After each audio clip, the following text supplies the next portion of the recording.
Hey everyone! Have you ever wished your investments could give you a regular monthly income, just like a salary, but without you having to work for it anymore? That's exactly what a systematic withdrawal plan, or SWP, can do.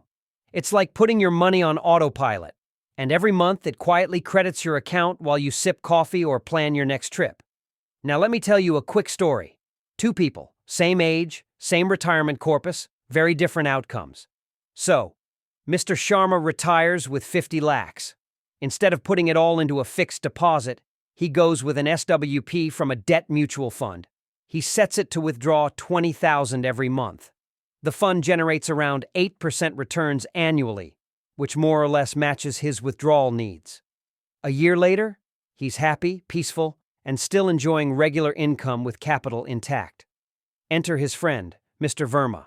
He hears about SWP from Sharma, but doesn't bother to understand the details. He chooses an equity fund, sets a high withdrawal of 40,000 per month and thinks he's cracked the code. But 3 months in, the market dips, his fund value drops sharply, and because withdrawals keep happening, he's selling at a loss. Panic mode activated. Here's the thing, SWP is a beautiful tool if used right, but it's also easy to misuse if you skip the basics. First, always start with a goal. Why are you doing an SWP? Is it for retirement income, monthly expenses, or education costs? Having clarity helps you choose the right withdrawal amount and the right fund. Second, pick the right type of mutual fund. SWP isn't a get-rich scheme. You want consistency, not thrill. Debt funds or hybrid funds are safer for regular income. Equity funds, great for long-term growth, but not ideal if you need fixed monthly payouts, especially in the short term. Then comes the golden rule.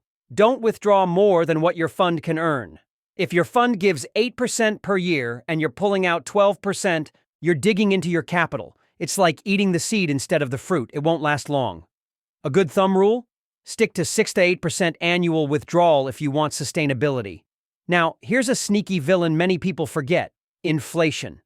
Let's say Mr. Sharma is happily withdrawing 20,000 a month today.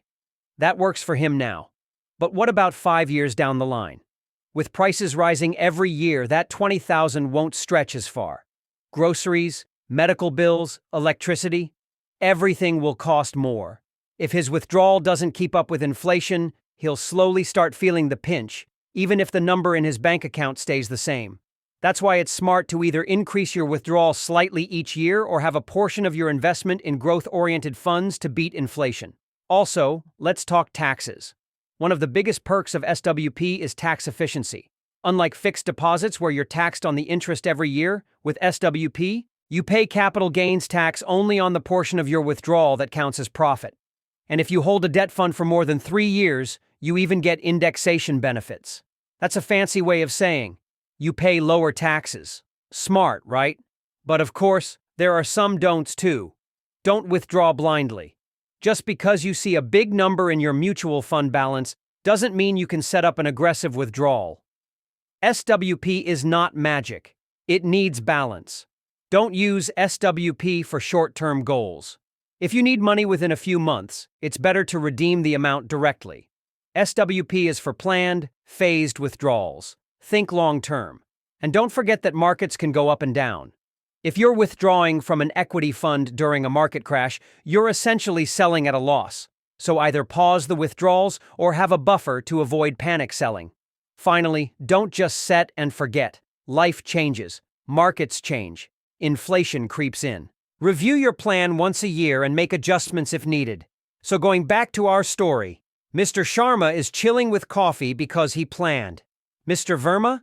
He's now on a mission to fix what he messed up. But now you know what they didn't. SWP can be a brilliant way to turn your investments into a monthly income machine if you respect the rules and account for future costs. If you found this useful, hit that like button, share it with someone who's planning for retirement or living off their investments. And don't forget to subscribe for more real-world finance made simple. Until next time, invest smart and let your money do the heavy lifting.